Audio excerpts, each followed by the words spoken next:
대표님께서는 어떠한 포인트에 주목하고 계십니까?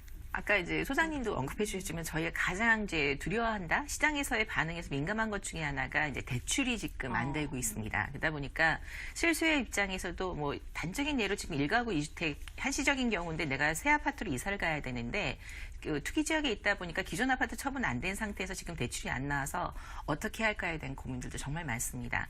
그러다 보니까 이 금융시장, 부동산 금융시장을 다시 한번 바라봐야 되는 부분도 있고 특히 세금 부분이 이제 종합부동산세라든가 양도세 중과 부분이라든가 또 내년부터는 이제 그 이전 것까지 소급 적용을 시켜서 2년 거주 요건이 되지 않은 주택을 파는 거에 대한 비과세 혜택도 아예 없어지다 보니까 세금을 어떻게 처리할 것인가에 대한 부분들이 굉장히 많은 질문들을 갖고 가고 있습니다. 그래서 올해 특히 이제 정부가 많은 규제를 하면서 또 발표했던 끝에 끝자락 얘기를 잠깐 팁을 드리자고 하면 부동산 투자 펀드 같은 간접 투자 상품에 대해서 시장의 문을 좀 더 열고 가겠고 국가가 주도하는 그다음에 각 지방 공사가 주도하는 리츠 상품 공모형 부동산 펀드를 통해 가지고 좀 더 높은 수익률을 제시할 수 있는 안정화 상품, 금융 상품을 만들겠다라는 것들이 기조 여건으로 나왔습니다. 그래서 올해는 저희가 부동산에 대한 직접 투자도 굉장히 좋겠지만 특히 이번에 그 5%대 새마을금고 예적금 하는데 거의 뭐 100명 이상이 그렇죠. 몰렸고 100억 이상이 몰렸잖아요.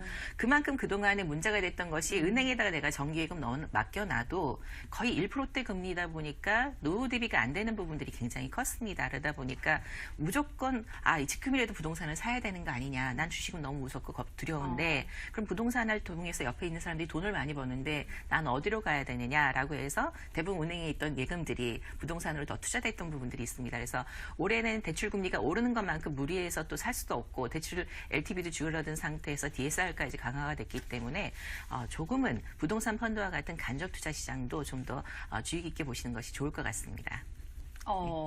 나는 과연 어디로 가야 하는가라는 말에 정말 가슴 깊이 공감이 됩니다. 부동산 금융투자 상품과 관련해서는 사실 좀 어려운 부분이 있는데 우리 조진희 대표님께 질문을 드리고 싶어도 사실 금융투자 상품과 관련해서 제가 아는 게 많이 없어서 우리 소장님께서 대표로 질문 하나만 해주시면 어떨까요? 네, 근데 사실 이제 저도 그 방향이 맞다라고 생각을 해요. 우리가 사실 부동산 공부를 하다 보면 지금 선진국으로 가면 갈수록 간접 투자 상품들의 인기가 높아지고 있잖아요. 그런데 한국 같은 경우 사실 2018년도를 보면 2018년도 KB 그 부자 보고서에 보면 우리가 부자들의 동향을 살피는 것이 굉장히 중요하잖아요. 아시다시피. 근데 부자들이 2018년도에 금융자산 부분을 많이 줄였어요. 그래가지고 오히려 부동산 자산을 좀 늘리는 방향으로 나가서 앞으로도 그런 기조가 조금 더 유지되지 않을까라는 좀 생각을 해보게 되는데 지금 이제 간접 투자 상품 같은 경우에 그런 부분에서 그런 부자들을 좀 끌어올 수 있느냐라는 좀 약간의 고민이 좀 생깁니다. 실질적으로 이제 KB 말씀하셨던 KB 금융자산 보고에 의하면 작년 한 해 동안, 그러니까 2017년, 18년도 동안에 부동산 비중이 굉장히 많이 일어났습니다. 그렇죠. 그래서 실제 순수 현금 자산 10억 정도를 갖고 계신 분들이 통상적으로 금융자산 상품에 투자하고 있는 게 한 23억 정도 되고 이분들이 전체 상위 아까 얘기하셨던 1% 내 분들이 646조 원에 달하는 그 많은 시장을 장악하고 있다고 보시면 될 것 같습니다. 근데 실제 이분들이 올해 그러니까 하반기 그러니까 2018년이겠네 올해가 아니고 2018년 하반기 9.13 대책 이후에 자산 편중이 어떻게 바뀌었는가를 좀 더 세밀하게 들어갔는데 기존에 이제 부동산 자산은 유지를 하거나 세부 항목들을 좀 변경시키는 것에 대해서 생각을 좀 하고 있고 기존에는 직접적인 빌딩 투자라든가 수익형 부동산에 투자를 했다고 한다면 부동산 펀드와 같은 간접 상품으로 일부 현금 수익을 변경을 하겠다라는 걸 해서 실제적으로 거의 하반기 말에 15% 이상 투자 금액이 늘어났습니다. 예, 그래서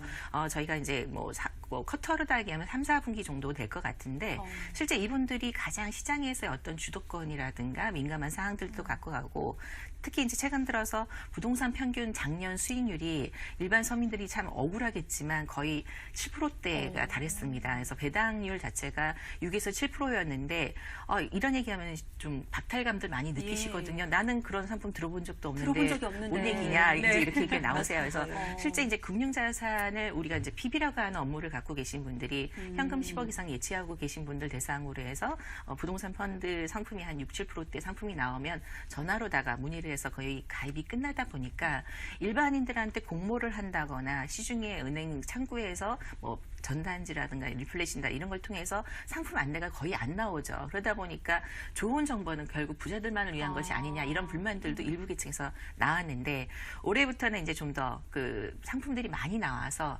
일반 서민들한테도 좀 공개가 돼서 이번에 이렇게 5%대 적금 상품에 많이 몰리듯이 실제 6, 7%대 안정한 그런 상품들도 서민들도 좀 볼 수 있고 부자들도 지금 부동산 펀드의 비중을 수익형 부동산을 부동산 펀드에다 늘린다라는 건 말 그대로 내가 신경 써서 월세 받고 뭐 이런 것들보다는 좀 더 금융 자산을 갖고 있는 금융기관이 안전하게 수익을 좀 내주는 상품에 대해서 귀를 기울이겠다라는 어떤 시장 현상이 아닐까 싶습니다. 그래서 저희들도 기존에는 부동산을 사서 저희가 관리하고 월세 받고 뭐 세입자하고의 분쟁들도 많이 갖고 가셨는데 대부분 이제 전문 유사기관이 아닌 전문 금융기관에서 갖고 있는 상품들이 대부분 대기업이라든가 기관에서 투자하고 있는 상품들을 대체하고 있는 경우들이 많습니다. 그래서 올해는 좀 더 그런 부동산 상품에 대해서 간접 상품에 대해서 좀 주의를 기울이다 보면 좋은 기회가 오지 않으실까 싶습니다. 이게 현금으로 10억 원 가량의 그 자산을 보유하고 있지 않더라도 이러한 금융 상품에 투자할 수 있는 거잖아요. 그렇죠. 그래서 창구에 가셔서